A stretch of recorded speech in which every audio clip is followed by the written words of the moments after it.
Diseminasi Budaya Positif SD Negeri 1 Samudra Kulon, Korwilcam Dindik Gumelar, Kabupaten Banyumas, Senin 30 Januari 2023 dengan acara sebagai berikut. Yang pertama, pembukaan. 2. Sambutan Kepala Sekolah SD Negeri 1 Samudra Kulon. 3. Diseminasi Budaya Positif. 4. Tanya jawab. Yang kelima, penutup. Untuk acara yang pertama, pembukaan, marilah kita buka acara dengan bacaan basmalah bersama. Untuk acara yang kedua, sambutan Kepala Sekolah SD Negeri 1 Samudra Kulon kepada Bapak Warkim SPD, disilakan.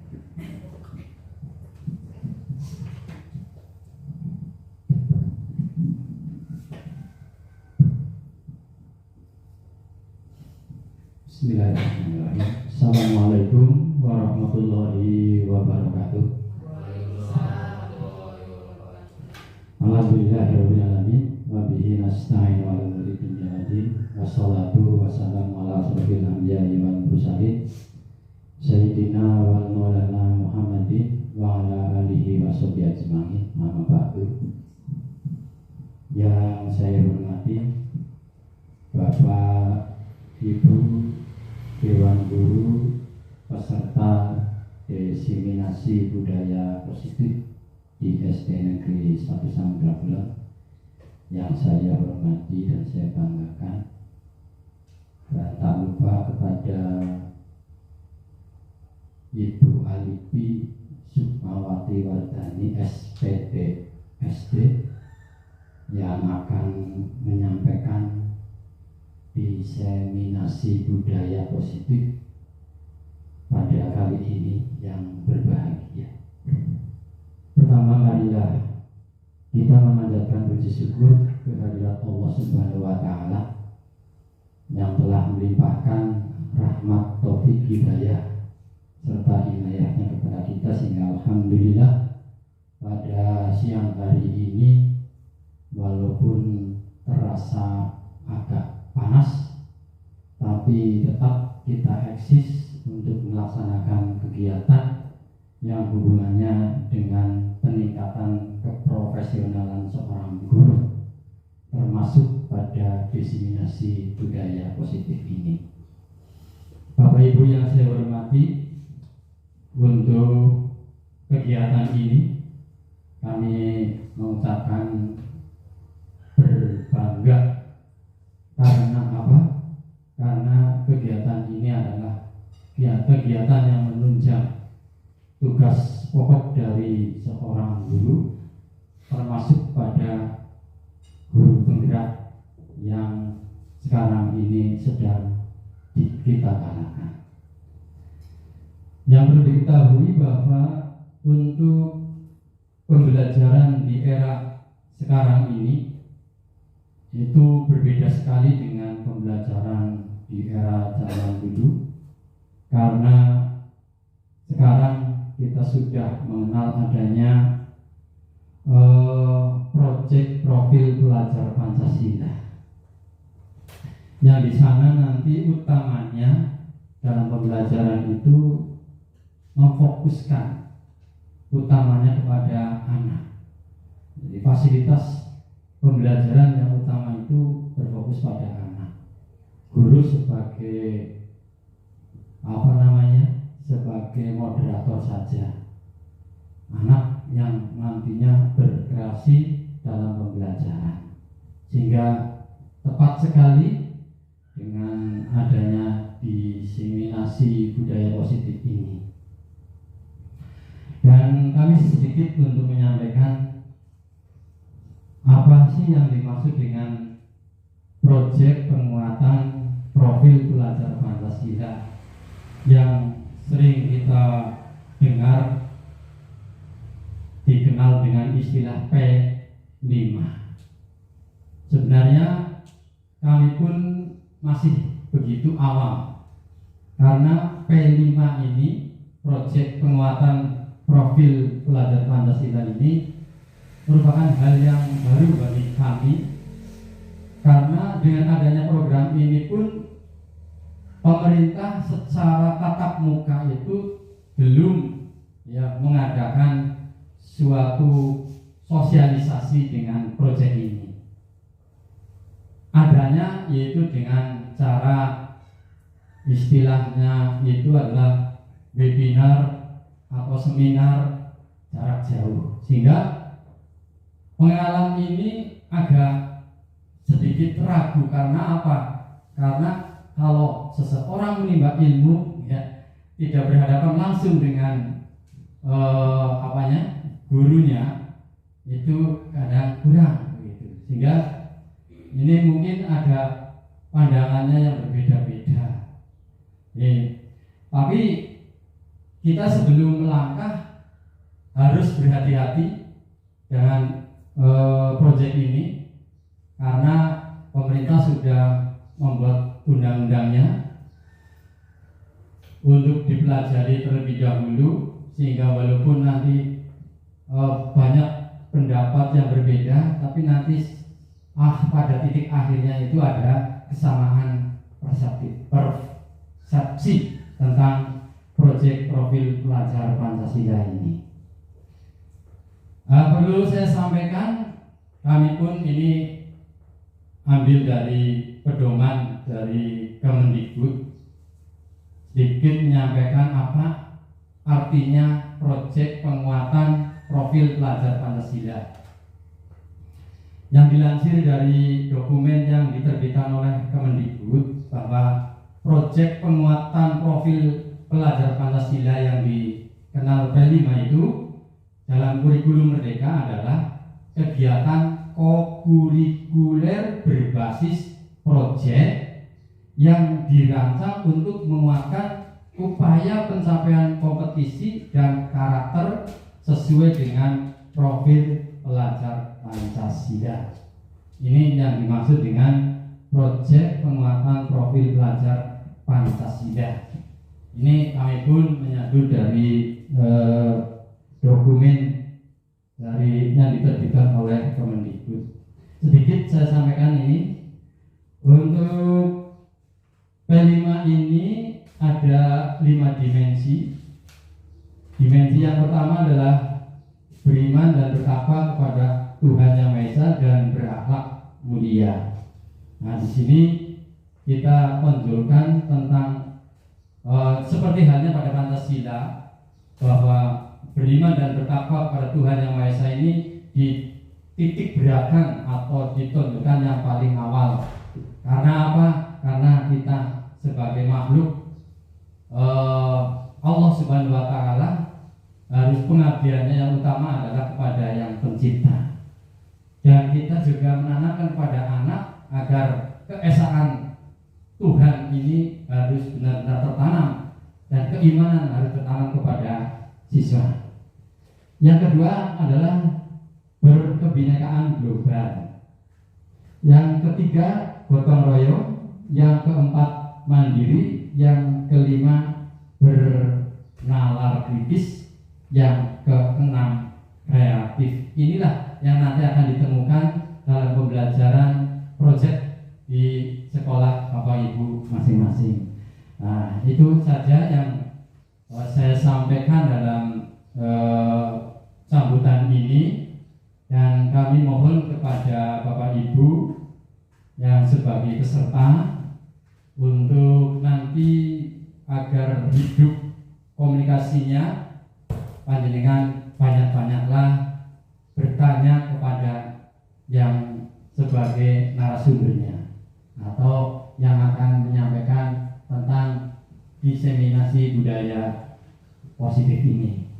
Dan yang saya inginkan kaset ini nanti dapat diejawantahkan kepada anak didik, agar anak didik tahu tentang budaya positif, dan bukan hanya tahu tapi melaksanakannya dalam kegiatan sehari-hari di dalam kita pembelajaran di SD masing-masing. Saya kira itu yang bisa saya sampaikan. Saya ucapkan selamat kepada Bu Alifi untuk mengadakan diseminasi budaya positif ini. Mudah-mudahan dari awal sampai akhir tidak ada halangan suatu apapun. Akhirul kalam, walau mafi ila akamutari. Wassalamualaikum warahmatullahi wabarakatuh.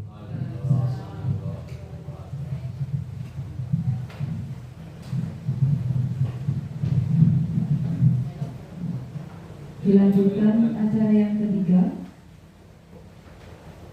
penyampaian diseminasi budaya positif oleh Bu Alifi Sukmawati Wardani SPDSD, calon guru penggerak angkatan 7 Kabupaten Banyumas.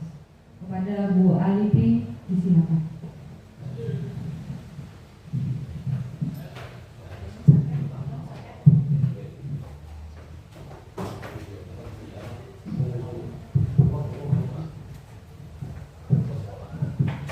Tes.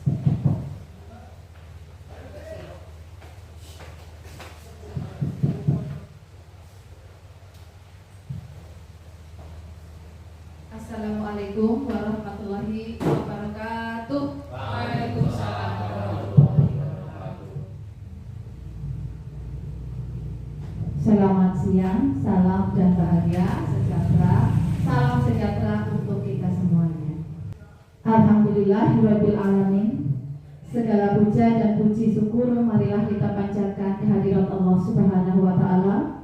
Berkat rahmat, berkat kenikmatan darinya lah pada hari ini Bapak Ibu semuanya dapat bermuajahah berkumpul di lingkungan SD Negeri 1 Samudra Kulon. Salawat dan salam senantiasa tercurah kepada Nabi Agung Muhammad Sallallahu Alaihi Wasallam, kepada keluarganya, sahabatnya, dan semoga syafaat di yaumil akhir nanti terlimpah curah kepada Bapak Ibu kita semua yang hadir pada hari ini. Amin ya rabbal alamin.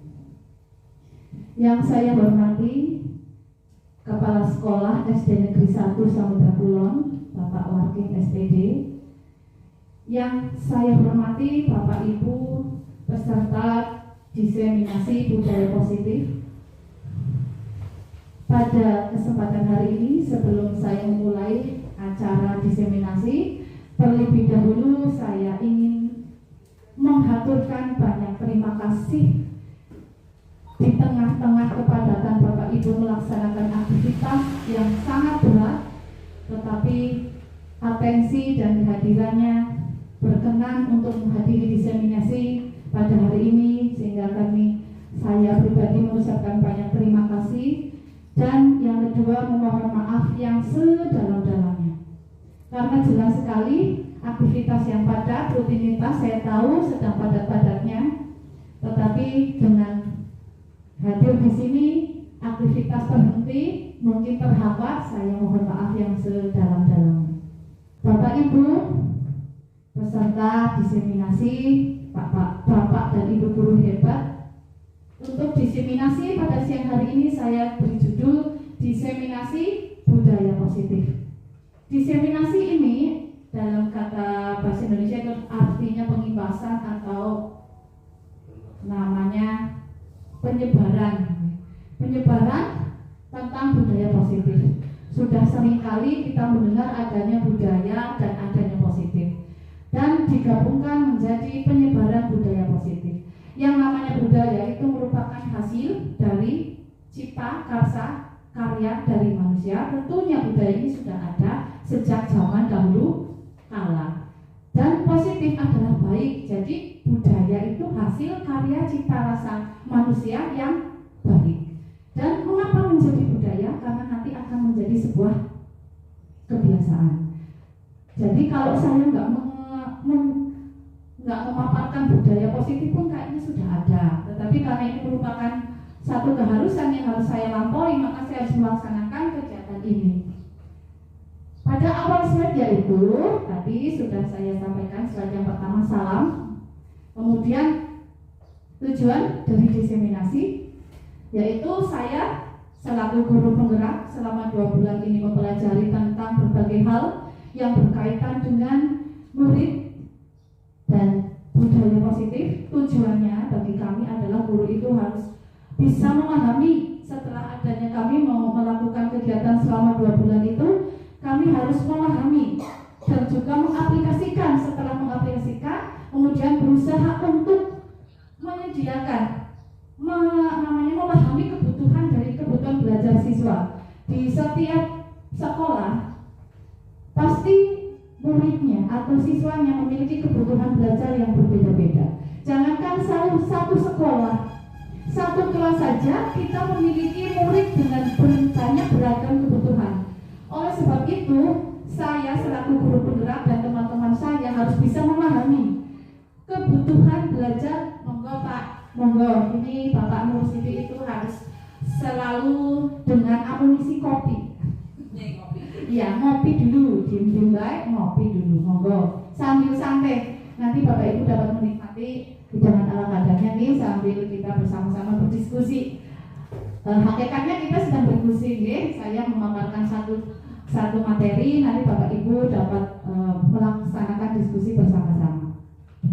Diseminasi ini adalah bagi kami adalah untuk memahami budaya positif ini. Setelah kami mendapatkan pembelajaran selama 2 bulan, kami harus mampu memahami adanya kebutuhan belajar siswa di setiap sekolah, di setiap pembelajaran di kelas. Kemudian kita sebagai guru harus mampu menyediakan lingkungan yang baik, memberi fasilitas berupa lingkungan yang baik kepada setiap individu di sekolah. Dalam rangka apa? Mencapai kompetensi atau kemampuan dari siswa kita dengan rasa aman dan nyaman.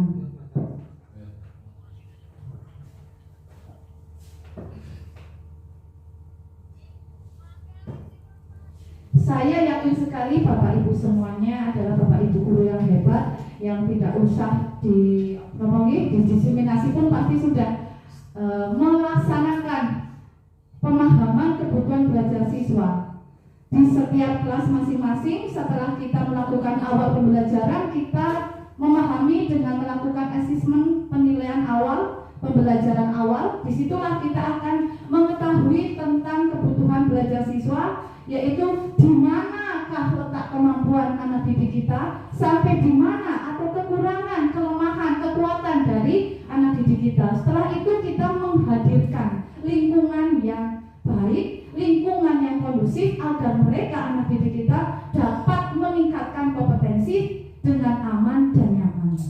Tujuan dari diseminasi ini. Lalu saya sebagai guru penggerak itu harus bisa menggerakkan komunitas sekolah untuk bekerja sama, berkolaborasi dengan rekan-rekan guru dan stakeholder warga sekolah untuk mewujudkan visi sekolah, misi sekolah yang tujuannya adalah berpihak kepada murid dengan berlandaskan nilai-nilai kebajikan.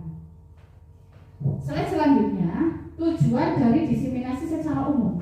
Diseminasi ini, penyebaran ini adalah merupakan demonstrasi konsep pendidikan yang diajarkan oleh filosofi kita, Bapak pendidikan kita yang sudah menyatakan filosofinya yang sangat mulia, yang agung sekali, yaitu Ki Hajar Dewantara. Kita sebagai pendidik sudah tahu persis, bahkan murid-murid kita tahu bahwa Bapak pendidikan Indonesia adalah Bapak Ki Hajar Dewantara. Dengan konsepnya, konsep beliau tentang pendidikan dihubungkan dengan konsep budaya dan lingkungan positif yang ada di sekolah kita.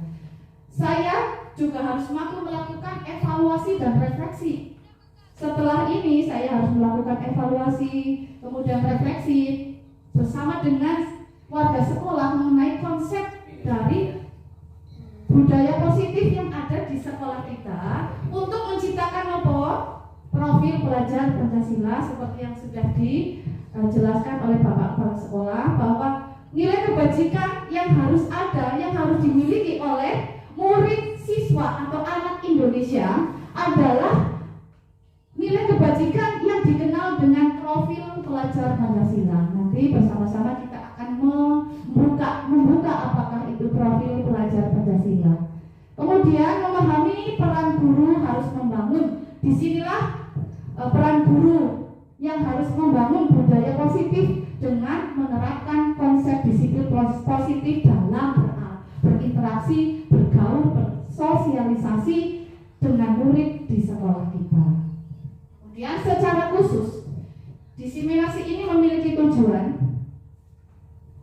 tadi. Demonstrasi di dalamnya nanti materinya apa saja? Materi yang akan ada dalam diseminasi ini adalah perubahan paradigma stimulus respon ke teori kontrol, kemudian ada 3 teori motivasi perilaku manusia, kemudian ada yang ketiga itu motivasi internal dan eksternal, ada yang keempat yaitu keyakinan kelas, hukuman dan penghargaan yang kelima, kemudian yang keenam ada 5 kebutuhan dasar manusia, dan yang terakhir nanti kita akan bersama-sama mengupas tentang peran kita, posisi kontrol, guru, dan segitiga restitusi. Kemudian nanti kita akan bersama-sama berdiskusi mengenai materi-materi yang nanti akan ada dalam diseminasi pada siang hari ini. Namun Bapak Ibu, sebelum kita mulai diseminasi, saya ingin sekali tahu, tentunya dalam kehidupan kita bersama ada sesuatu yang sangat berharga yang kita miliki. Gila Bang, pasti punya lah yang berharga ya. Duit. Boleh. Nanti ini ada kertas. Adakah alat tulis yang dibawa Bapak Ibu? Ada. Ya. Nanti ditulis ya Bapak Ibu. Saya minta tulislah benda-benda atau barang yang paling berharga yang Bapak Ibu miliki. Dibagi dulu Pak. Bu Resti bagikan.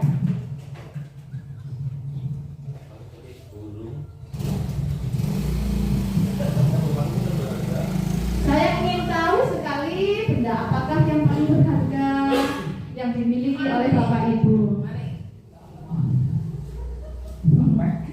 Lalu tulislah benda paling berharga itu pada kertas yang sudah dipotong tadi yang diserahkan oleh Bu Resti.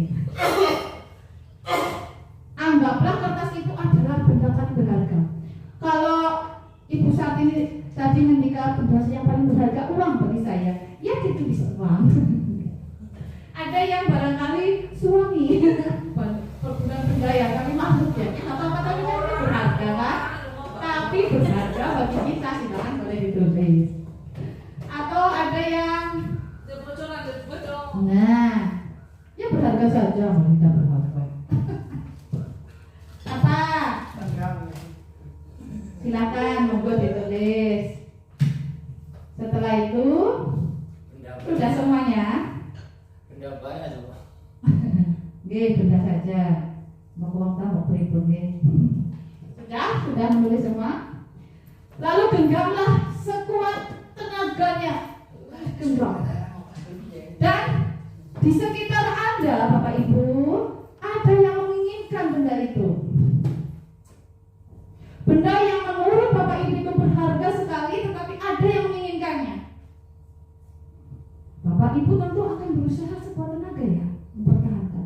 Lalu orang yang ada di sekitar Anda juga akan berusaha sekuat tenaga untuk mendapatkan benda itu. Silakan praktekkan apakah akan diserahkan atau tidak. Silakan satu bangku ini berpasangan. Ayo, jangan sampai lepas atau silakan dilepas, dirayu atau diapakan supaya bisa mendapatkan benda paling berharga. Boleh tahu? Boleh diberitahu benda paling berharga apa? Oh, ini saya benda ini tak lepas. Wihanan tak lepas.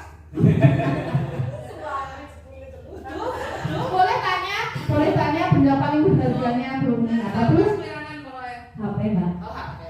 Lalu Bu tadi suami. Silakan Bu, Anda menginginkan HP-nya Bu Muni? Silakan. Silakan.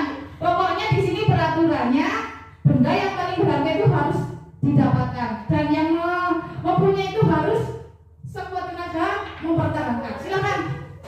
Dengan berbagai cara. Sini maju sini. Ini Bapak Nur Sidik sini. Sini sama Bumi sini. Sini. Sama yo. Sini. Apa benda paling berharganya Pak Nur? Apa? Hah? Ini tidak apa-apa. Sini. Enggak boleh ya. Sini. Ini yang tengah sini. Ayo. Silakan. Monggo diambil punya Pak supaya bisa mengeluarkan apa yang berharga itu. Kudu jaluk dewek dong. Itu yang di tangan apa Pak Nur? Ya sesuatu lah. Ya saya suka HP. Oh ya, HP-nya boleh nggak saya minta ini? Nah, janganlah nggak boleh. Nanti tak itu loh Pak Nur tak ganti rokok kail sama uang 500.000 lah. Kurang banyak. Ya beri. 1 juta lah wes. Ya boleh lah. Nanti dulu jangan kemana-mana. Boleh dulu sini. Pak Nur, katanya benda HP itu paling berharga. Kenapa sampai diserahkan? Tapi kan bisa kali lagi dengan uang 1 juta itu. Lalu ini kenapa menginginkan punya Kak Nur? Saya suka dengan HP-nya Pak Nur. Ah gitu. Ya. Terima kasih, tepuk tangan. Dari ilustrasi tadi menggambarkan bahwa setiap manusia pasti punya sesuatu yang berharga. Kalau sesuatu itu yang berharga bagi kita sangat berharga, mungkin dia akan mempertahankan dengan sekuat tenaga. Pak Nur tadi benda paling berharganya HP, ternyata bisa dirayu dan melepaskan yang paling berharga dengan memberikan uang 1 juta. Itu adalah kasus di mana murid kita pun pasti memiliki sesuatu yang berharga. Ketika anak itu sudah berada pada zona nyaman, yaitu bermain HP, nonton TV, dengan kesukaannya main game, dengan bermain sepak bola, kan kesukaan anak bermain. Tetapi kita rampas begitu saja, kita paksa untuk ayo budaya positif. Ini loh rajin belajar, sekolah tepat waktu. Dia terlambat karena main HP, kesukaannya main HP sampai malam tidak bisa tidur dengan kasih, tidurnya larut malam, bangun kesiangan, terlambat, dia melanggar peraturan. Berarti anak itu sudah dirampas kesukaannya. Dengan cara memaksa tadi, tidak ada yang memaksa ya, semuanya dengan iming-iming, dengan hadiah ya, sehingga bisa melepaskan apa yang dia sukai. Tadi Pak Nur sudah berhasil melepaskan apa yang dia sukai karena mendapatkan 1 juta dari luar, tidak langsung dari dirinya kepingin melepaskan, tapi mendapatkan uang sehingga dia berhasil melepaskan kesukaannya, dia dapat hadiah. Nah, itu adalah motivasi manusia untuk melakukan satu tindakan. Nanti kita memberikan apa yang berharga, tetapi dengan cara mengancam anak itu akan sakit.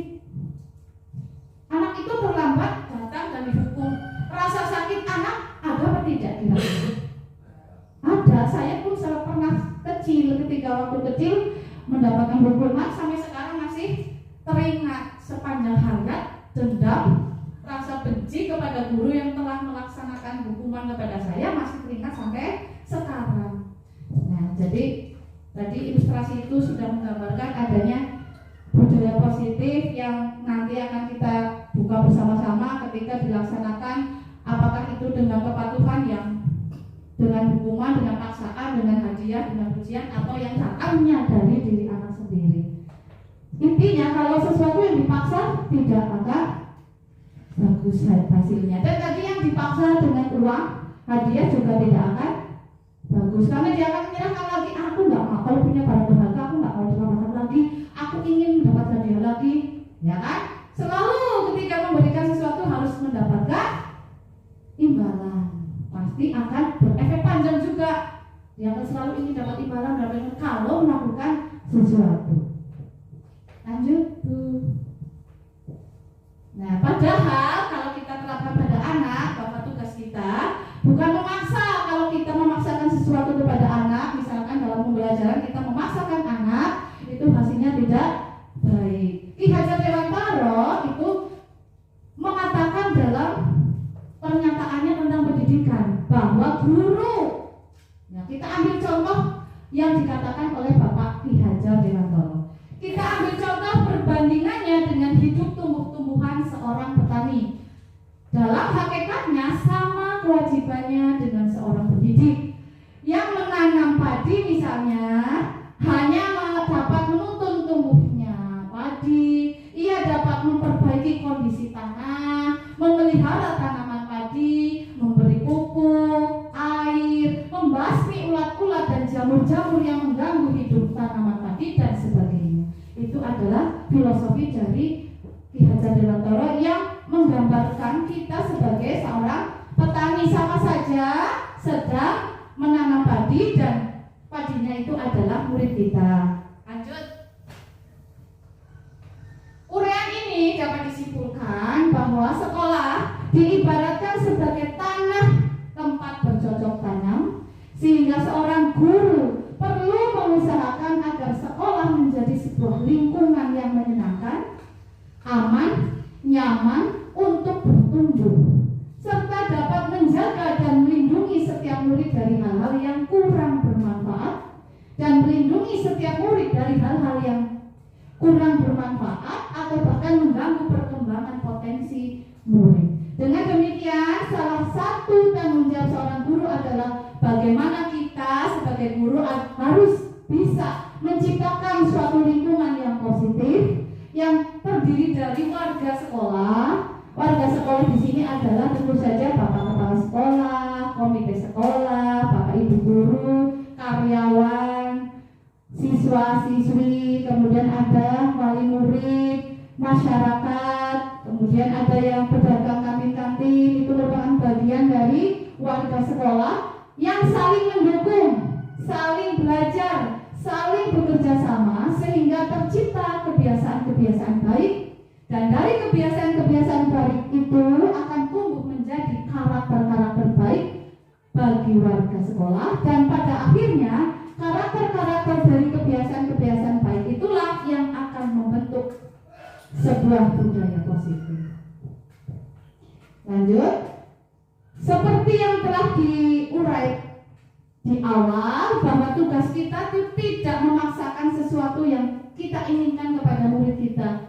Tujuan dari pendidikan menurut Ki Hajar Dewantara, kenapa kita sekarang kembali kepada Bapak Ki Hajar Dewantara? Sejak Menteri Pendidikan Indonesia Bapak Nadiem Makarim meluncurkan adanya pendidikan kurikulum Merdeka Belajar dan kurikulum yang lalu pun boleh untuk mengadopsi ini, kita menggaungkan adanya filosofi dari Ki Hajar Dewantara. Padahal selama ini yang saya tahu dan lebih mengupas tentang teori pendidikan menurut Gardner, Jigsaw, kemudian ada lagi yang terkenal William Glasser, pakar-pakar pendidikan di seluruh dunia kita mengenal, tapi ternyata kita punya bapak pendidikan yang filosofi pendidikannya itu pas dengan kita. Kenapa kita mengacu pada pendidikan yang tidak sama dengan kondisi kita di sini? Padahal kita punya pakar pendidikan yang pas sesuai dengan lingkungan kita, sesuai dengan karakter kita. Tapi kita selama ini mengesampingkan, dan Bapak Nadiem Makarim mengembalikan lagi pendidikan sesuai dengan zaman kita sekarang dan perkembangan zaman, kodrat kita, alam kita ini seperti apa. Ternyata sangat sesuai dengan filosofi dari Ki Hajar Dewantara, yaitu menuntun segala kodrat yang ada pada anak-anak agar mereka dapat mencapai keselamatan dan kebahagiaan yang setinggi-tingginya, baik sebagai manusia maupun sebagai anggota masyarakat. Menuntun, jadi kata kuncinya adalah menuntun. Kita menuntun anak berkembang sesuai dengan potensinya, seperti yang dikatakan oleh Bapak KHD atau Ki Hajar Dewantara. Selanjutnya, nah, kenapa seperti itu? Kenapa kita sebagai guru, kata Bapak Ki Hajar Dewantara, kita menuntun? Karena sejatinya murid adalah sebuah kertas yang sudah terisi tulisan.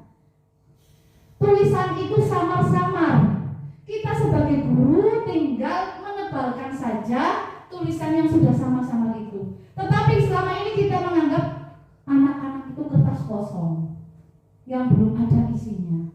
Padahal anak-anak itu sudah punya karakternya sendiri-sendiri, sudah punya potensinya sendiri-sendiri, dan kita sebagai guru hanya menebalkan saja, menuntun. Murid adalah subjek pembelajaran, sehingga dalam sebuah pembelajaran kita harus menjadi seorang pamong. Pamong kan tugasnya menuntun, yang bisa menuntun mereka, membimbing mereka sesuai dengan kodrat alam dan zamannya. Biarkan mereka berkembang sesuai dengan keunikan keunikan dan keistimewaan mereka sendiri. Janganlah kita memaksakan kehendak kita agar mereka itu berkembang sesuai dengan keinginan kita. Sehingga yang ada banyak sekali anak-anak yang melanggar atau bahkan yang kreativitasnya tidak nampak karena yang mereka punya tidak sama atau tidak ketemu dengan keinginan kita.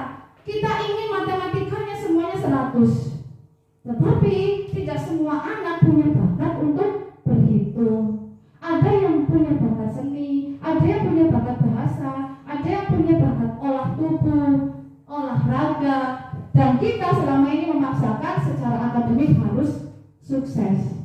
Tetapi Bapak Ki Haji Dewantara mengembalikan lagi bahwa setiap anak punya bakat potensi dan kita guru hanya menebalkan, menuntun dan membimbingnya agar memperoleh keselamatan dan kebahagiaan mencapai tujuan pendidikan setinggi-tingginya.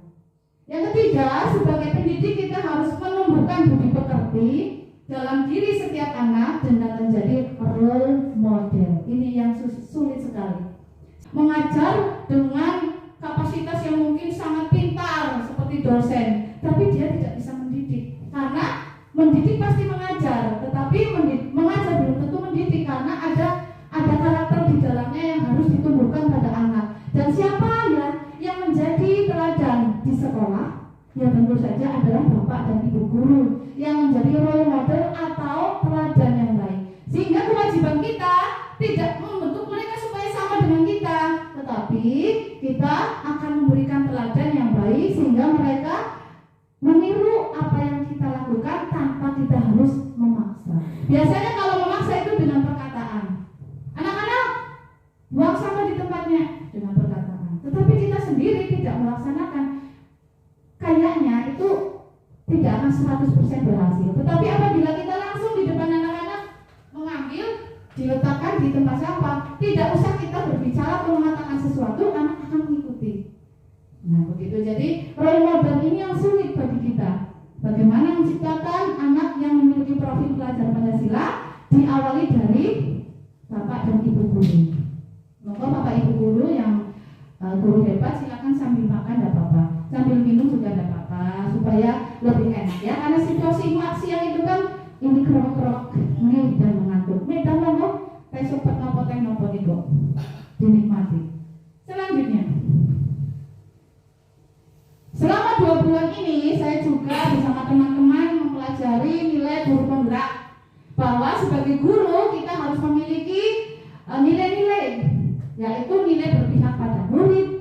Ini yang selalu ditekankan, ini berpihak kepada murid setiap waktu, berpihak kepada murid, mandiri juga digaungkan setiap saat, inovatif, kolaboratif ini yang selalu harus dilakukan setiap saat, dan reflektif yang sedang saat ini harus dilaksanakan setiap waktu. Apakah itu berpihak pada murid? Menyediakan kebutuhan, jadi kebutuhan belajar siswa kita sediakan, membebaskan murid berkembang sesuai dengan minat bakatnya sendiri. Saya yakin sekali satu anak dengan anak yang lain punya potensi yang berbeda. Ada anak yang pandai menyanyi, menggambar, menari, menyapu, membersihkan, berolahraga dan sebagainya. Dari 30 anak pasti 30 potensi juga, karena Allah menciptakan potensi setiap manusia itu beda, dan pasti Allah memberi jalan 30 itu potensi itu berkembang. Maka kita sebagai guru berkewajiban untuk membebaskan murid berkembang sesuai dengan minat bakatnya sendiri, menuntun anak agar bisa tumbuh dengan kodratnya. Kodratnya apa? Ya kodratnya sebagai anak-anak. Kodratnya adalah bermain. Jadi kita bisa menuntun anak sambil belajar sambil bermain. Kodratnya itu sebagai anak di desa sesuai alamnya, ya berkembanglah sesuai dengan alam yang ada di desa itu. Tidak bisa kita menyamakan kita belajar renang setiap hari karena di sini tidak punya kolam renang. Disesuaikan dengan alam dan kodratnya. Menciptakan pembelajaran yang aktif.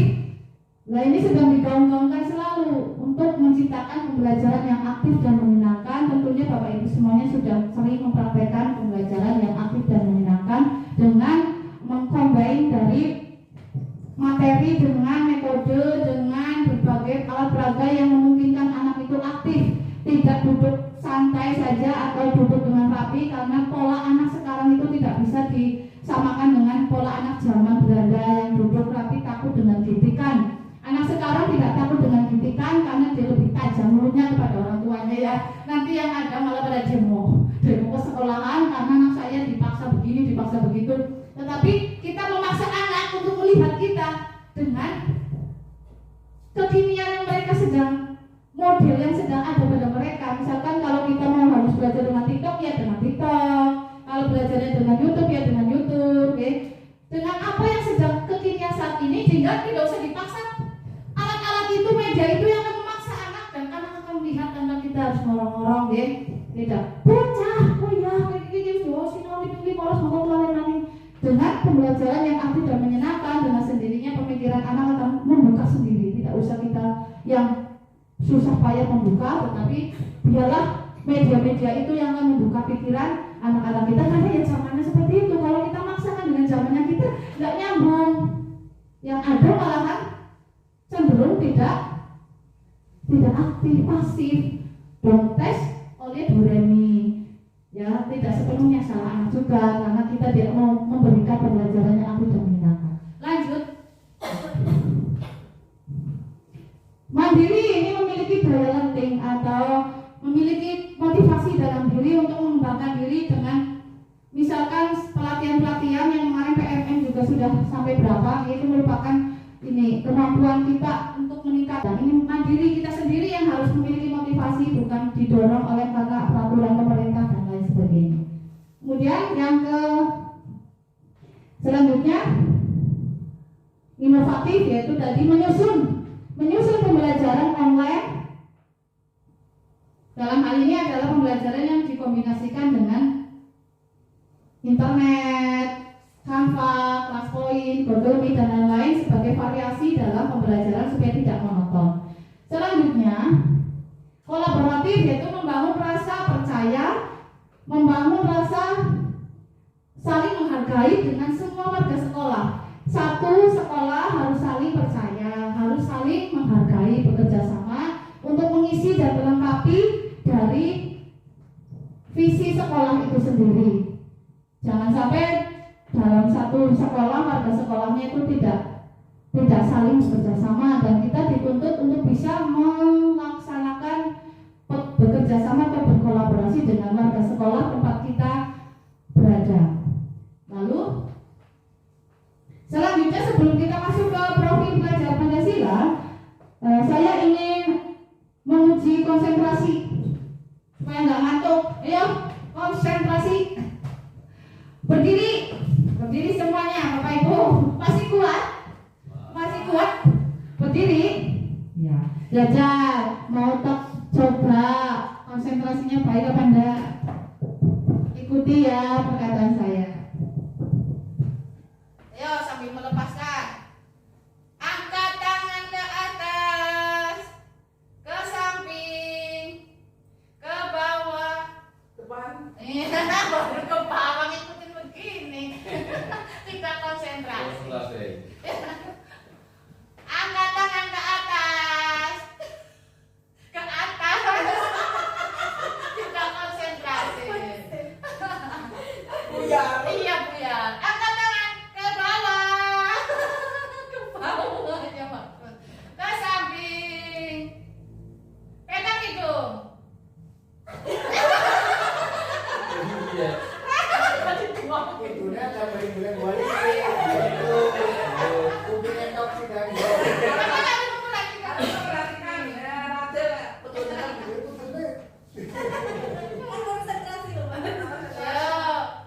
Angkat tangan ke depan.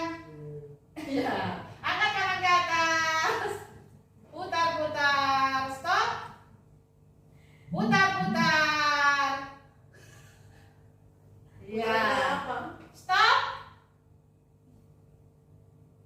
Putar-putar.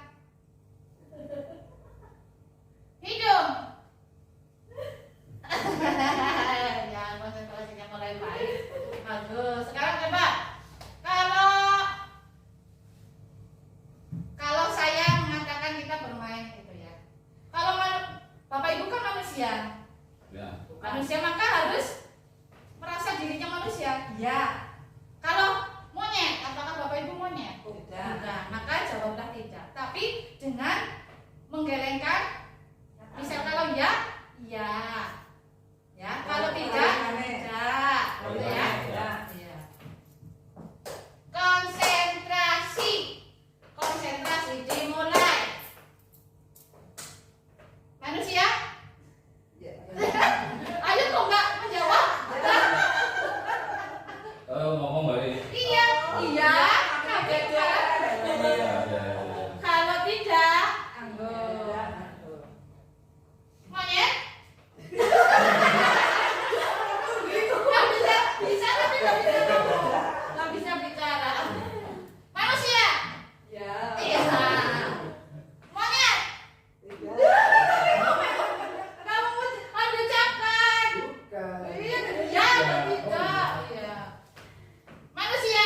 Ayo.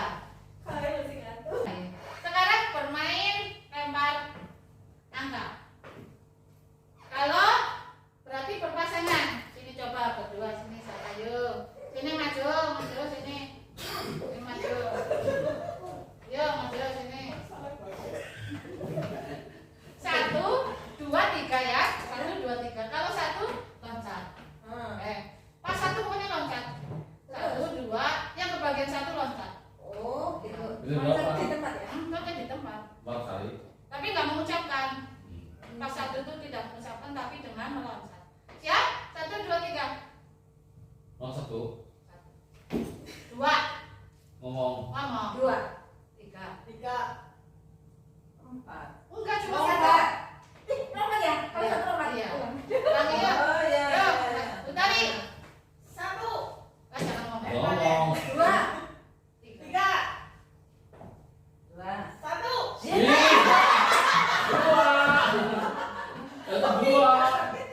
Satu itu 2. Pokoknya pas 1, hitungnya sampai 3, pas 1 loncat tapi Tapi enggak gitu bakal juara. 1, 2, 3 boleh Bu Muni. 2, 3. Loncat. 2, 3. 2. Ya satu dong. Aku 3. Nah, iya. Konsentrasi. Baik. 1, 2, 3. Ayo. 2, 3. 2, 3. 2, 3. Konsentrasi kan? Iya, terima kasih. Coba yang lain sini. Nih. Nah, ya sini. Pasangannya kalau nggak ada datang sudah aku. Pasan berbeda. Ya, nggak boleh loncat. Tunggu dulu. Yo, 1, 2, 3 mulai. 2, 3. 2. 3. 2. 3.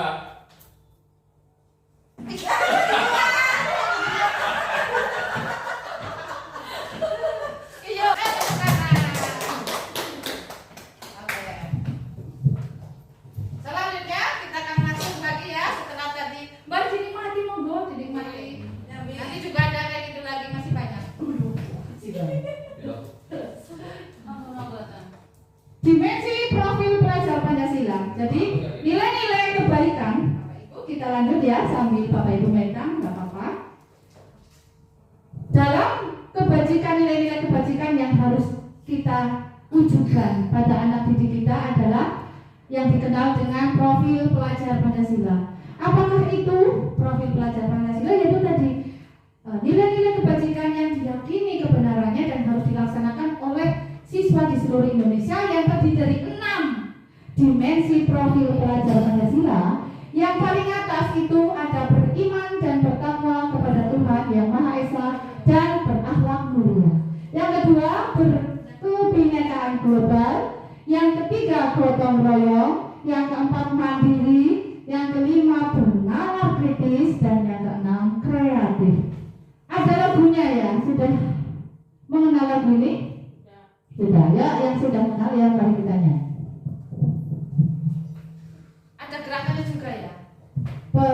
Pelajar profil pelajar Pancasila 1, 2, 3. Belajar Pancasila, beriman dan bertakwa pada Tuhan Yang Esa dan berakhlak mulia, berkebinekaan global, gotong royong mandiri, kreatif dan bernalar kritis. Ayo sama-sama yuk. 1, 2, 3. Profil pelajar Pancasila.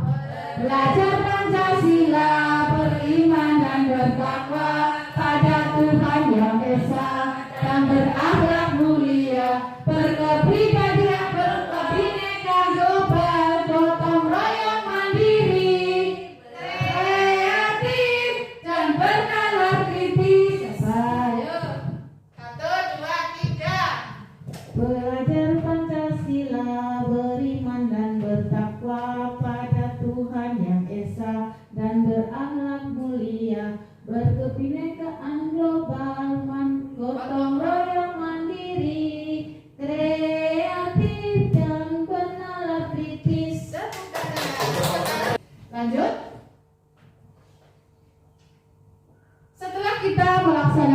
budaya positif, ada sebuah kata-kata mutiara, yaitu bila kita ingin membuat kemajuan perlahan, sedikit-sedikit, ubahlah sikap atau perilaku Anda.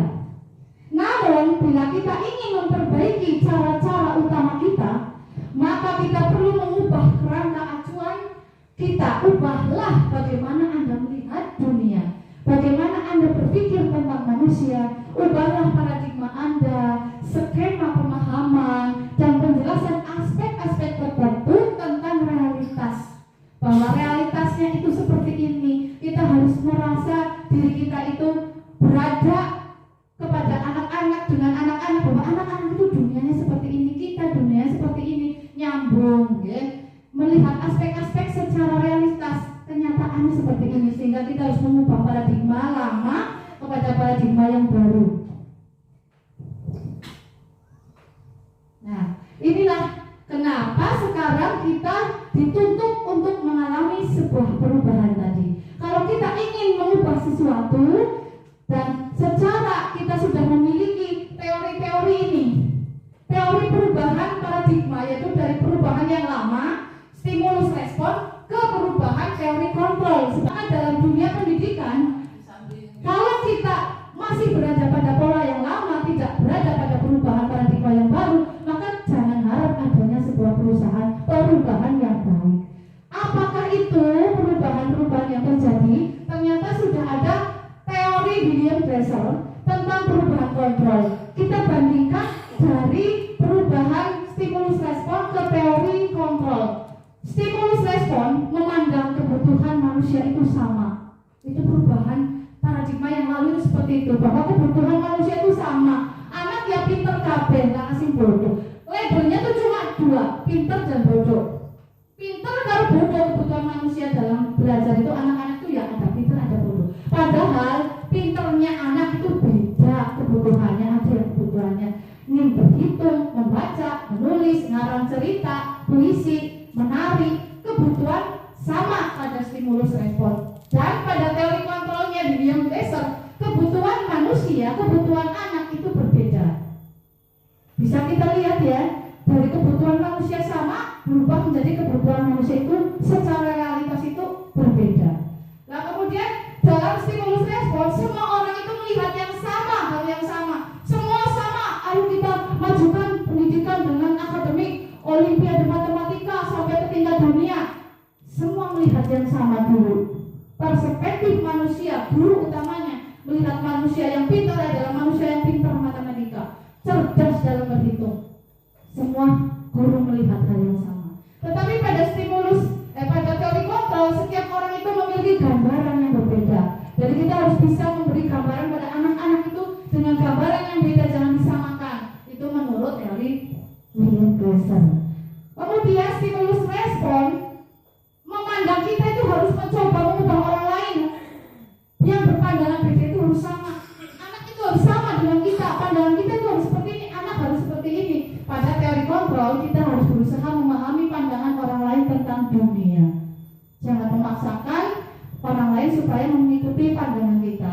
Itu menurut teori kontrol. Kemudian stimulus respon itu, ini yang berikutnya yang keempat, perilaku buruk dilihat sebagai sebuah kesalahan.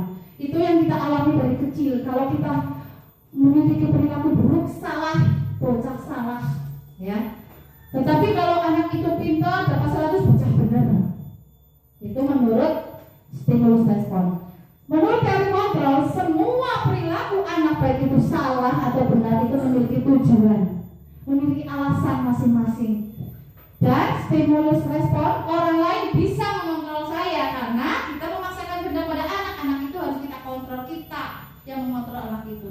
Tapi pada teori kontrol, semua hanya Anda yang bisa mengontrol Anda sendiri. Anaklah yang akan mengontrol diri anak sendiri melalui motivasi yang dia punya nantinya. Budaya positif yang dia laksanakan itu dari motivasinya, bukan dari orang lain yang mengontrol dia, diancam, diberi hadiah dan sebagainya. Kemudian saya bisa mengontrol orang lain. Pada saat dulu saya guru bisa mengontrol anak-anak. Tapi sekarang di teori ini Anda tidak bisa mengontrol orang lain. Dalam hal ini adalah anak didik kita. Lalu pemaksaan ada pada saat bujukan gagal. Karena stimulus bersifat memaksa, mengontrol, memaksa, maka ketika pemaksaan itu gagal, itulah pada saat itu pemaksaan itu terlihat jelas. Oh, memaksa orang berhasil, dipaksa terus kelihatan pemaksaannya. Terlihat pada saat bujukan itu gagal. Tadi kan gagal membujuk ya. Di situ teori kontrolnya. Bujukan gagal berarti memaksanya gagal banget. Lalu kolaborasi ini pada teori kontrol.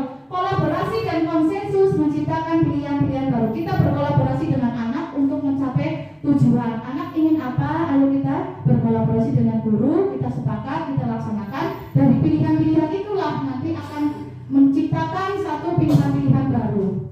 Model berpikir di stimulus respon itu menang kalah. Siapa sih bisa maksa? Dia yang menang. Kalau guru bisa maksa murid supaya pintar mengikuti gurunya, matematika semua, menang. Murid sing bodoh kalah, ya. Tapi kalau pada teori kontrol, model berpikirnya menang-menang karena kita berkolaborasi, diskusi dan sebagainya. Anak tidak jadi korban, kita juga akan menang karena apa yang dia laksanakan itu kan hasil dari pemikiran dia, kesepakatan dengan anak, sehingga kalau terjadi sesuatu pelanggaran bukan salah kita, karena itu anak memiliki, mengetahui, menyadari konsekuensi dari pelanggarannya. Itu tidak ada yang menang, semuanya menang, semuanya tidak ada yang kalah, tidak ada yang merasa jadi korban. Selanjutnya, dari situlah maka tercipta disiplin, budaya disiplin, mematuhi segala apa yang sudah disepakati itu berasal dari kata disiplin ini. Disiplin itu melaksanakan, berasal dari bahasa Latin yaitu disiplina yang artinya belajar. Disiplin itu bukan maksa gitu ya. Kita taunya disiplinnya maksa. Apa disiplin hukum lalu lintas ya berarti disiplin lalu lintas, maksa nih lalu lintas. Padahal arti sesungguhnya adalah belajar. Berasal dari kata disiplina yang artinya belajar, dari kata yang berkonotasi disiplin dari murid-murid Sokrates dan Plato. Disiplin diri membuat orang menggali potensinya menuju sebuah tujuan. Lah kalau anak-anak punya tujuan tertentu, dia akan berusaha untuk mencapai tujuan itu yang dia hargai. Tujuan itu adalah sesuatu yang dia hargai. Maka ketika anak itu menggali potensinya, pada saat itulah anak sedang mengalami satu perilaku disiplin. Namun yang ada budaya sekarang ini, disiplin itu kita kaitkan dengan sesuatu yang tidak enak. Karena apa? Sesuatu itu dilakukan seseorang kepada orang lain untuk memperoleh kepatuhan. Itu biasanya kecenderungannya itu ada sesuatu yang tidak nyaman di situ, hubungannya tidak nyaman, bukan sesuatu yang kita hargai untuk dilaksanakan berasal dari kita, tapi yang orang nyaman lakukan dia, tapi bukan sesuatu yang harus kita hargai, bukan. Kalau kita melaksanakan kejujuran itu karena kita ingin diberi penghargaan atau takut bukan mengkode hukum ya, kan tidak nyaman, padahal tidak seperti itu. Disiplin itu artinya belajar untuk melaksanakan itu nilai-nilai yang dianggap dan diyakini adalah nilai kebenaran. Nah ini dia, seringkali budaya positif itu dikaitkan dengan nilai-nilai kebajikan, karena memang yang dibudayakan itu ya nilai-nilai kebajikan itu. Apakah itu nilai-nilai kebajikan? Yaitu sifat-sifat positif manusia yang merupakan tujuan mulia yang ingin dicapai oleh setiap individu. Pada dasarnya saya pernah mendengar bahwa Tuhan menciptakan manusia dengan nilai-nilai kebajikan. Adapun manusia itu kok ada nilai keburukan, itu karena dorongan dari luar. Sesungguhnya di hati manusia, pikiran manusia itu semuanya punya nilai kebajikan. Kebajikan ada, sudah diberi oleh Allah. Kalau dia melakukan sesuatu itu karena desakan dari luar dari dirinya. Dia benci kepada orang, pada dasarnya dia mencintai semua orang. Tetapi kenapa dia membenci? Karena lingkungan yang membuat dia membenci. Akhirnya nilai kebajikan itu yang akan dilaksanakan oleh setiap manusia nanti pada dasarnya akan kembali kepada manusia itu sendiri. Motivasinya itu tidak, kita sebagai guru harus memancing agar nilai kebajikan itu muncul dengan memberikan lingkungan yang baik itu tadi. Nilai itu sudah ada dalam diri anak, kita menghadirkan lingkungan yang bisa menciptakan nilai kebajikan itu sehingga menjadi budaya. Dan nilai-nilai kebajikan yang dicapai oleh anak Indonesia dikenal dengan profil belajar Pancasila. Selanjutnya, nah sebelum kita melangkah lebih jauh, saya ingin bertanya, Ibu menelaah dan menjawab pertanyaan ini. Apakah Bapak Ibu guru setuju dengan pernyataan ini? 1. Penghukuman dapat mendisiplinkan anak. Yang kedua, pemberian hukuman positif seperti menghafalkan Pancasila, UUD 45 dapat meningkatkan disiplin anak. Yang ketiga, memberi penghargaan atau hadiah dapat meningkatkan motivasi belajar anak. Ayo, Pak Nur, dijawab. Sini Pak Nur, sini. Yang dekat. Sudah siang, kalau jauh nanti pada ngantuk. Riki, ini dijawab di sini Pak Nur.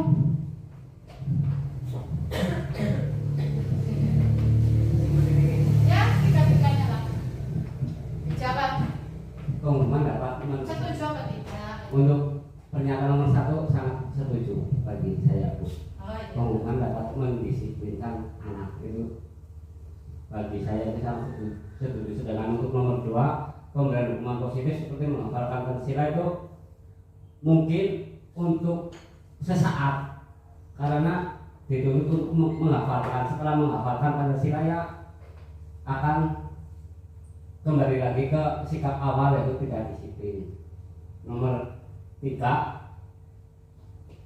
sangat setuju itu Bu. Ya paling tidak yang itu Bu, nomor 2 yang kurang setuju karena hukumannya cuma menghafalkan saja. Setelah apa ya kembali lagi ke kondisi awal. Penghukuman dapat mendisiplinkan anak, setuju. Alasannya apa Pak? Gimana? Yang pertama. Oh, yang pertama. Ya, anak tersebut akan merasakan efek-efek dari perbuatan yang dia lakukan. Dengan cara menerima hukuman. Iya, dengan cara. Setelah dihukum terus anak jadi disiplin. Iya, Setuju sekali. Kalau nomor 2 itu kan tidak ada efek langsung kepada si siswa. Mungkin hanya teori, tapi secara tindakan itu enggak pengaruh. Itu penghargaan. Penghargaan sangat setuju. Itu juga termasuk si anak ingin untuk berbuat baik sehingga mendapatkan hadiah seperti itu. Itu pendapat kami seperti itu. Terima kasih Pak. Tepuk tangan pendapatnya Kak Nur. Di sini ada, setelah kita melaksanakan budaya positif, bagaimana kita sebagai guru melaksanakan dalam pembelajaran yang telah kita laksanakan ada sebuah pelanggaran, ada sesuatu yang tidak pas sesuai dengan keyakinan, kesepakatan yang sudah dicapai. Misalkan kebajikan, tadi nilai-nilai kebajikannya sudah disepakati bersama. Ada nilai kebajikan tentang gotong royong, berarti kalau kerja kelompok dilaksanakan secara gotong royong. Kemudian kalau kreatif, yaitu setiap anak untuk melaksanakan pembelajaran secara kreatif. Untuk bertanggung jawab, misalnya mengembalikan buku pada tempatnya, itu bentuk tanggung jawab. Kemudian masuk tepat waktu, berarti dia harus komitmen. Masuk ke keyakinan kelas, komitmen.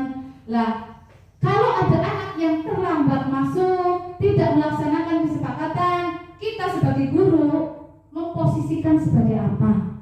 Nanti kita akan terlihat di situ hukuman apakah sesuai, apakah penghargaan itu sesuai dengan mendisiplinkan anak atau hal-hal yang lain. Nah, ini contohnya peraturan dengan keyakinan kelas. Peraturan selalu kembalikan buku ke tempatnya. Ini dalam keyakinan kelas itu berarti masuk ke tanggung jawab. Dilarang mengganggu orang lain, berarti dia keyakinan kelasnya masuk kepada menghormati orang lain. Hadir 15 menit sebelum pelajaran, ini apa? Menghormati orang lain dan komitmen. Kalau bentuknya bentuk aktif untuk melaksanakan sesuatu, itu berarti komitmen.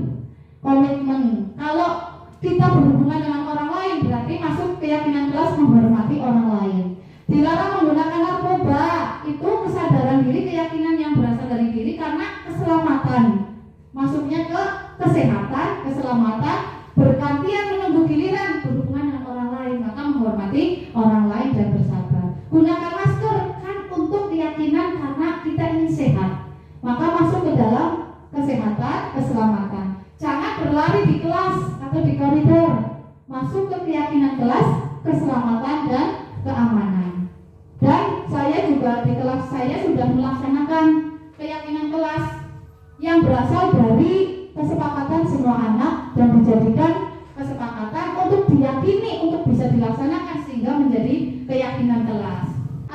hal-hal yang lain. Ada sebuah video untuk mendisiplinkan anak agar motivasi anak itu tumbuh dengan sendirinya. Bapak Ibu, saya sudah video kemarin tentang kegiatan kami di kelas membuat keyakinan kelas. Inilah videonya, Bapak Ibu, mohon untuk menyaksikan video pembuatan keyakinan kelas di kelas saya.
Di kelas 1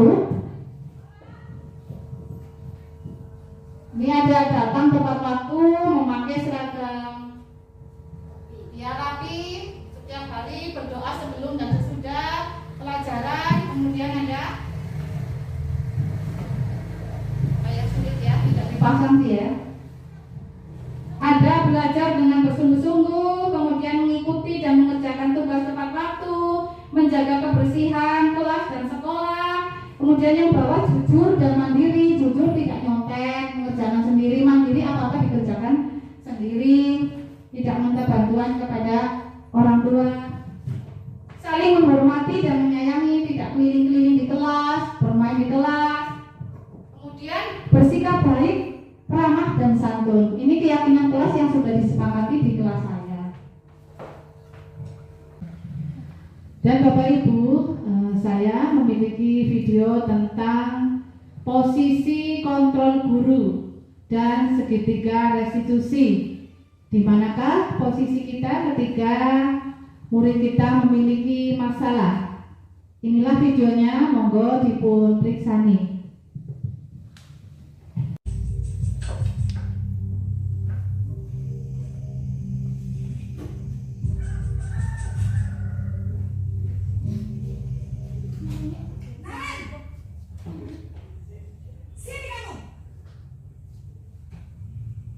Selamat pagi, Bu. Selalu terlambat. Kamu deh, pasti terlambat. Maaf, Bu. Saya Apa? Apa coba? Alasan kamu apa lagi? Kapan sih kamu tidak terlambat? Malas sekali ya kamu jadi anak. saya Dasar pemalas. Gak kapok-kapok sih kamu. Sudah berapa kali terlambat? Sana, kamu keliling lapangan basket 2 kali. kenapa saya harus keliling lapangan basket, Bu? Kenapa? Kamu mau lawan ibu? Berani-beraninya jawab. Sudah terlambat, masih berani jawab pula. Sekarang, keliling lapangan basket 5 kali sekalian. Biar kapok. Cepat. Pergi sana ke lapangan basket. Posisi memberi rasa bersalah.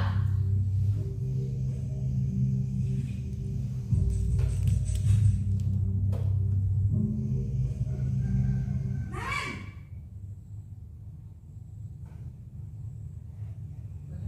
Selamat pagi, Bu. Naren. Kamu kenapa terlambat lagi, nak? Ya Tuhan, Naren. Kamu senang ya bikin ibu susah ya? Kalau kamu terlambat lagi, nanti ibu yang ditegur bapak kepala sekolah, nak. Disangka ibu tidak bisa membina kamu. Duh, gimana ini? Maaf, Bu. Duh, Gusti Naren. Kamu suka ya kalau ibu ditegur bapak kepala sekolah? Terus, sekarang ibu harus tulis apa ini di buku absen? Ini kamu sudah sering terlambat loh. Ibu harus apa coba? Maaf, Bu. Maaf sekali. Ya sudah, lain kali jangan bikin ibu susah lagi ya, nak ya. Ibu tidak akan kuat lagi kalau kamu begini terus. Bisa jantungan kalau ibu ditegur bapak kepala sekolah. Sana cepat ke kelas. Maaf ya, Bu. Maaf sekali. Posisi guru sebagai teman.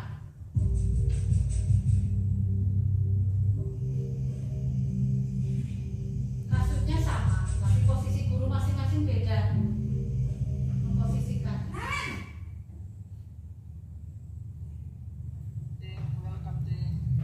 Selamat pagi, Bu. Wah, sudah jam berapa ini, nak? Terlambat lagi ya, sayang. Iya, Bu. Habis ibu saya lupa bangunkan saya, Bu. Kamu malah menyalahkan ibu kamu. Kamu bukannya anak yang larinya paling kencang. Kok terlambat sih? Iya, Bu. Saya memang terlambat bangun tadi. Jadi biarpun saya lari kencang, tetap gak kekejar, Bu. Ya sudah, sana. Nanti lain kali larinya lebih kencang lagi ya. Biar gak terlambat lagi. Bikin senang ibu. Demi ibu. Bisa kan? Bisa lah, Bu. Ya sudah, sana masuk kelas. Ibu beresin urusan absen kamu. Kamu ini ada-ada saja. Posisi guru sebagai pemantau.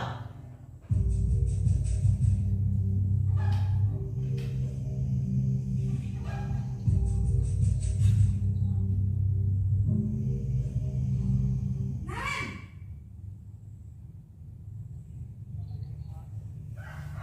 Selamat pagi, Bu. Naren, apa peraturan sekolah kita tentang jam berapa kita harus masuk sekolah, nak? Kita harus di sekolah jam 7, Bu. Iya betul, sekarang sudah jam 7. Maaf, Bu. Saya lupa setel alarm saya semalam. Baiklah, menurut kamu, keyakinan sekolah yang mana yang menghargai diri sendiri dan orang lain mungkin ya Bu. Setuju. Jadi, apakah Naren meyakini prinsip saling menghormati tersebut? Iya Bu, saya meyakininya. Apakah Naren bersedia memperbaiki masalah keterlambatan ini? Bersedia Bu. Bagaimana kamu akan memperbaiki masalah keterlambatan ini? Saya akan mencoba tidak lupa menyetel alarm saya Bu. Baik, kalau Naren lupa menyetel alarm di rumah, ada orang yang kira-kira bisa bantu mengingatkan tidak? Ada Bu, kakak saya, Kak Emma. Ada lagi selain Kak Emma? Selain Kak Emma, ada ibu saya.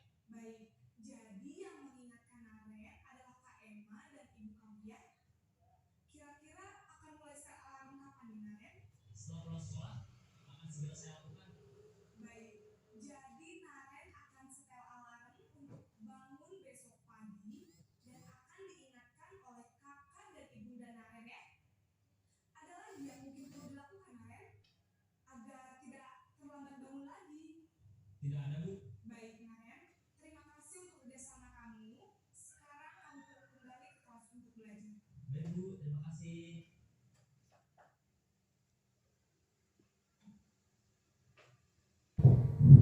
Nah tadi ya yang mendukung itu suaranya keras, tinggi, bahasanya keras, bahkan ada yang sadis ya kadang-kadang yang tidak sopan, kemudian melotot, jari-jari menunjuk, itu biasanya ciri-ciri pendukung. Kalau guru mendukung itu biasanya dengan seperti ini. Terlambat lagi, pasti terlambat lagi, selalu kata terlambat. Kapan kamu bisa dapat waktu? Suaranya keras, hingga menunjuk-nunjuk seperti ini, berarti tipe masuk posisi pendukung. Nah, akan menimbulkan kemarahan dan dendam. Lalu yang kedua, membuat merasa bersalah ini Bapak Ibu guru pernah nggak melaksanakan ini? Nada suaranya sih melas, halus, sedih, bahasa tubuhnya merapat, tapi bahasanya itu loh akhir-akhirnya membuat anak itu merasa bersalah. Adi, bagaimana sih kamu? Kamu kan sudah janji sama ibu tidak terlambat. Kenapa ya kamu sekarang sering terlambat? Kamu mengecewakan ibu. Ibu benar-benar kecewa. Nah, anak merasa bersalah, gagal dong saya sebagai muridnya ibu, ya. Langsung tidak pede, hingga menimbulkan rasa tidak disukai ya saya sama bu guru, saya bersalah dan sebagainya. Lalu teman, nadanya ramah, akrab, suka bercanda, bahasa tubuhnya merapat, senyumnya jenaka, bagus ini bagus. Adi, ayolah, bagaimana sih kamu di kemarin katanya janji ke ibu tidak akan terlambat, kok terlambat sih? Sambil tersenyum, tidak apa-apa ya, duduk sana duduk, tidak apa-apa terlambat, besok jangan terlambat lagi ya duduk. Sambil itu senyum-senyum, hasilnya bagaimana? Ya senang, ya akrab, tapi dampaknya memang positif. Sisi negatifnya ya tergantung, kalau gurunya nggak seperti itu, anak itu kembali lagi rewel. Lanjut. Pemantau, nah ini pemantau ini datar, kayak pengawas lah ya. Suaranya datar, bahasa tubuhnya formal. Adi, tahu kamu jam berapa ini? Tahu Pak. Kamu terlambat 15 menit. Apa kamu sudah mengerti konsekuensinya? Kamu terlambat. Paham Pak, saya harus tinggal kelas saat istirahat, saya harus mengerjakan. Ya, bagus. Itu, jadi dihubungkan dengan peraturan.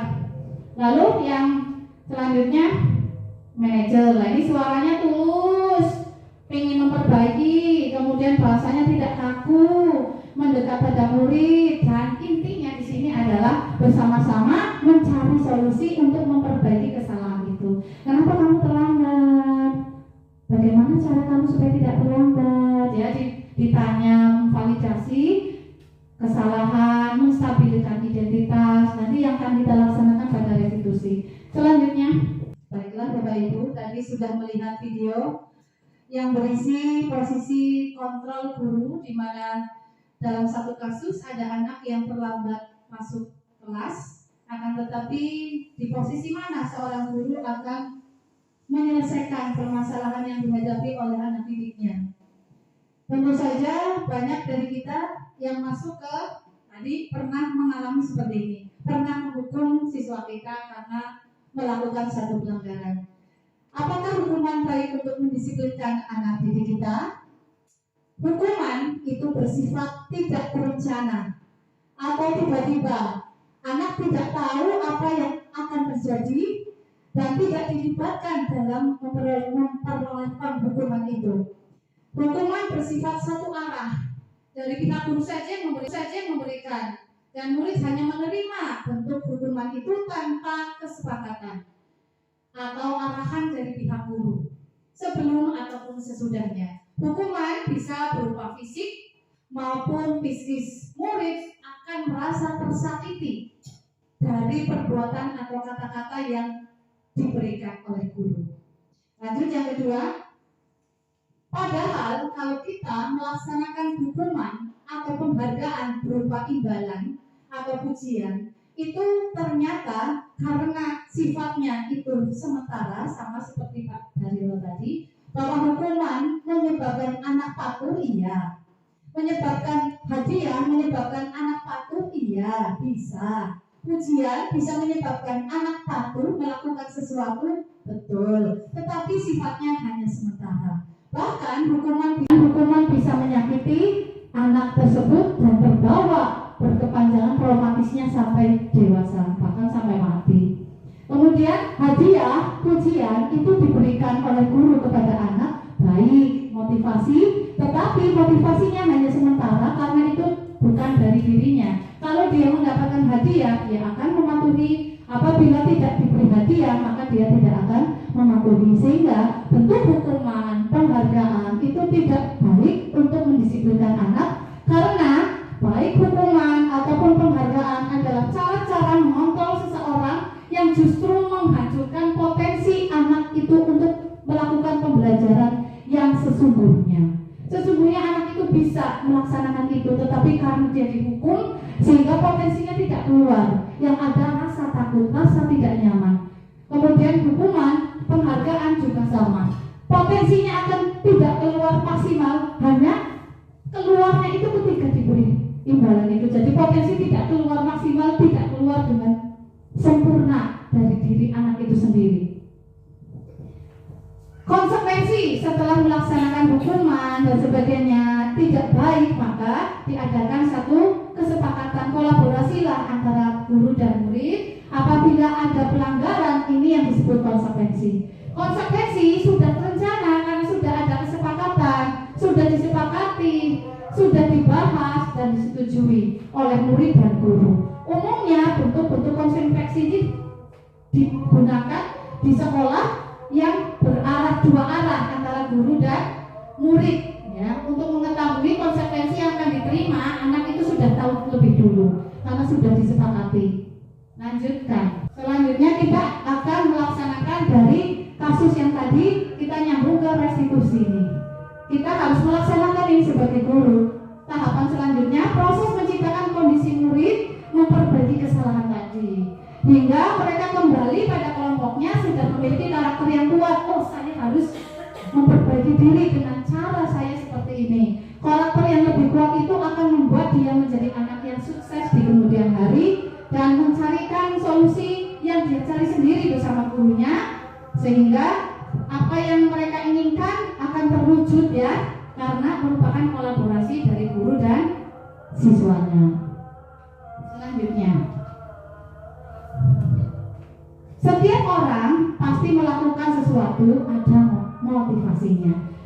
Ada tiga yang mendasari manusia melakukan sesuatu, yaitu satu, motivasinya untuk menghindari ketidaknyamanan atau hukuman, untuk mendapatkan imbalan, dan yang ketiga adalah menjadi orang yang mereka inginkan dan menghargai diri sendiri dengan nilai yang mereka percaya. Saya akan melaksanakan kejujuran karena mendapatkan uang. No. Anak akan mengatakan no. Saya akan melaksanakan kejujuran karena saya takut dihukum sama Pak Guru kalau nyontek. No. Anak akan mengatakan no. Kenapa? Karena yang ketiga ini, jika saya jujur, saya tidak akan merugikan orang lain, dan ini baik untuk kita, untuk saya. Ya, kalau saya belajar supaya saya tidak menyontek, saya harus belajar.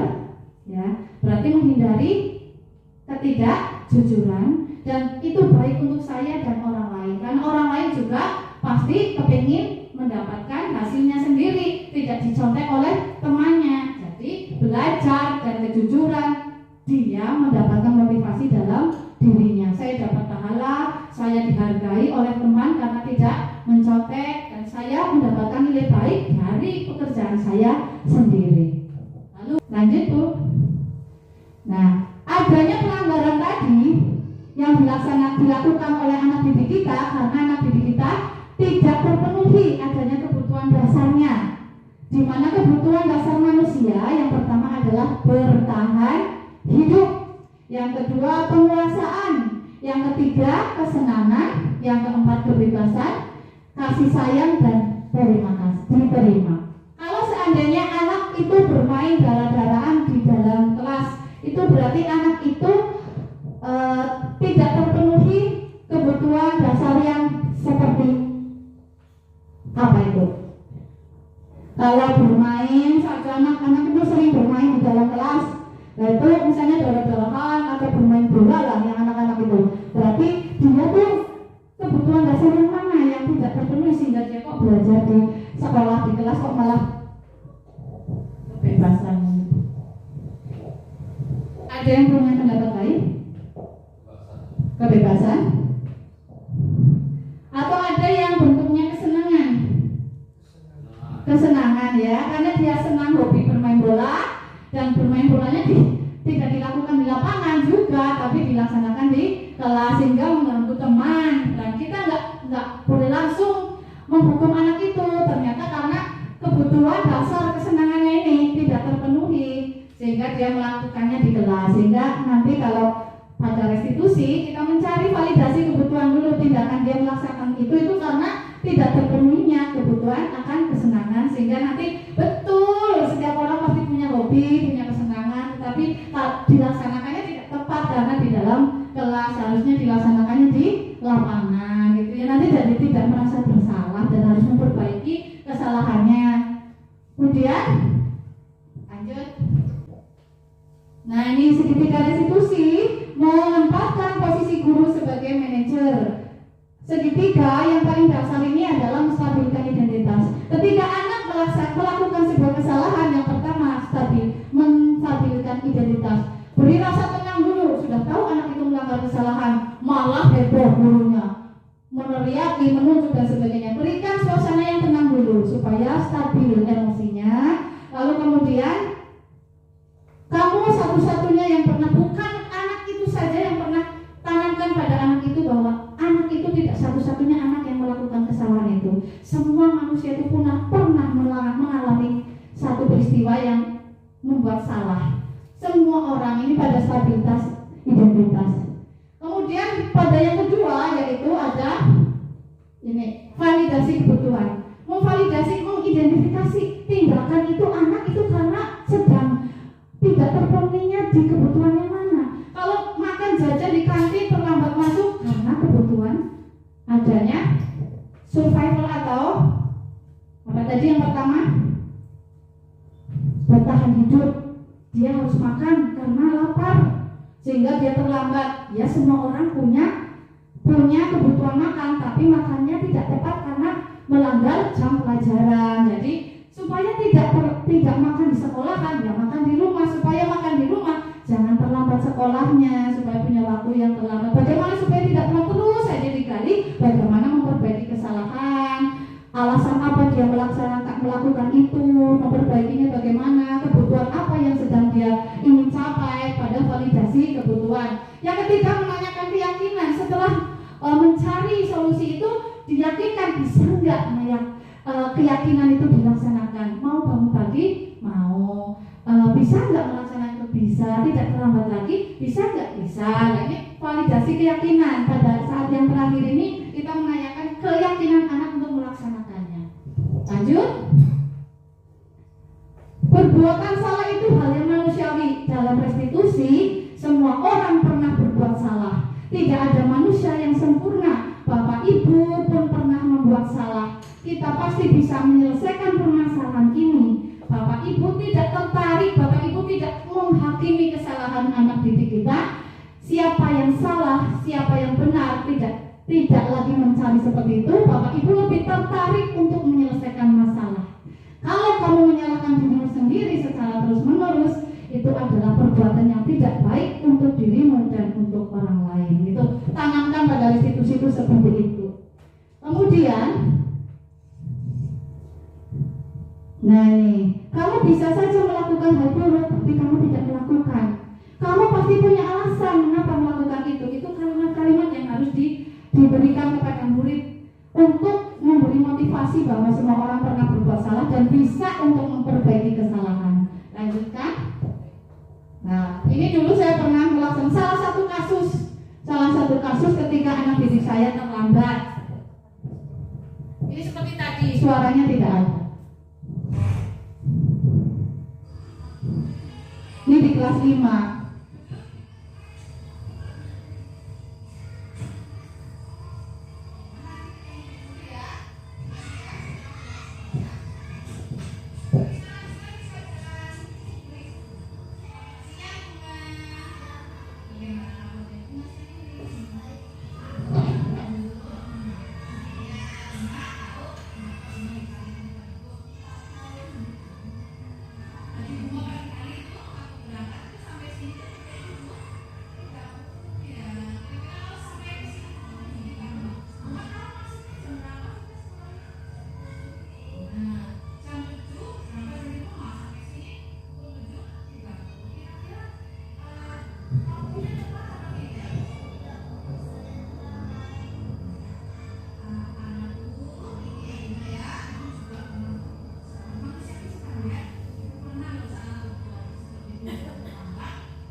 Ibu tadi sedikit ya sekilas tentang restitusi yang pernah saya lakukan. Salah satunya itu, yang satunya itu makan di kelas, tapi tidak saya videokan di sini.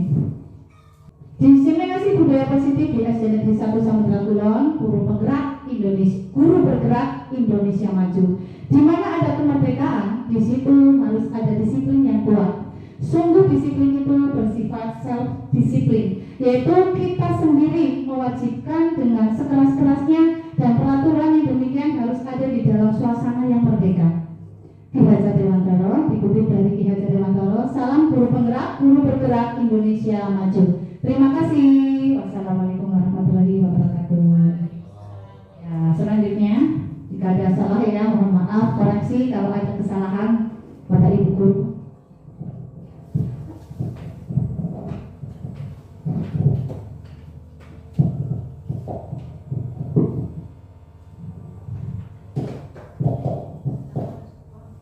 Untuk acara yang selanjutnya, untuk acara yang kelima adalah penutup acara diseminasi budaya positif SD Negeri 1 Samudra Kulon, Korwilcam Dindi Gumelar Kabupaten Banyumas telah selesai.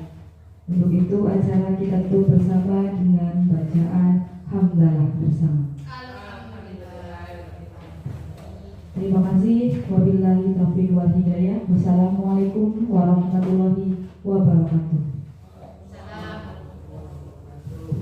Assalamualaikum warahmatullahi wabarakatuh. Saya Kepala Sekolah SD Negeri 1 Samudra Kulon akan menanggapi tentang budaya positif yang telah disampaikan oleh Ibu Alipi Sukmawati Wardani, guru kelas 1 SD Negeri 1 Samudra Kulon, yang dia termasuk guru penggerak periode 7. Mudah-mudahan dengan paparan budaya positif ini Bu Alipi akan menambah wawasan tentang budaya positif. Yang sebenarnya budaya positif itu adalah merupakan sebagian dari proyek penguatan profil pelajar Pancasila. Anak-anak sudah dididik menjadi anak-anak yang ditanamkan budaya positif, yaitu ada senyum, sapa, salam, dan sebagainya. Dan tidak lupa pada waktu anak-anak masuk sekolah semuanya melontarkan senyum dan berjabatan tangan. Inilah wujud daripada budaya positif di SD kami ini. Dan banyak sekali hal-hal budaya positif yang sudah dilaksanakan di SD kami. Namun keterbatasan waktu, saya tidak akan menyampaikan seluruhnya. Itu sebagai salah satu contoh saja. Tetap semangat, mudah-mudahan Bu Alipi yang termasuk guru penggerak periode ke-7 ini akan menjadi sukses selalu. Terima kasih. Wassalamualaikum warahmatullahi wabarakatuh. Salam dan bahagia. Assalamualaikum warahmatullahi wabarakatuh. Saya Diah Resti Fauzia, guru kelas 5 SD Negeri 1 Samudra Kulon. Setelah mengikuti diseminasi budaya positif yang diadakan oleh Ibu Alipi Sukmawati Wardani SPDSD, calon guru penggerak angkatan 7 Kabupaten Banyumas, saya mendapatkan wawasan baru tentang budaya positif yang dapat dilakukan setiap hari pada saat pembelajaran bersama para peserta didik. Terima kasih Ibu Alipi, sukses selalu. Wassalamualaikum warahmatullahi wabarakatuh. Salam dan bahagia.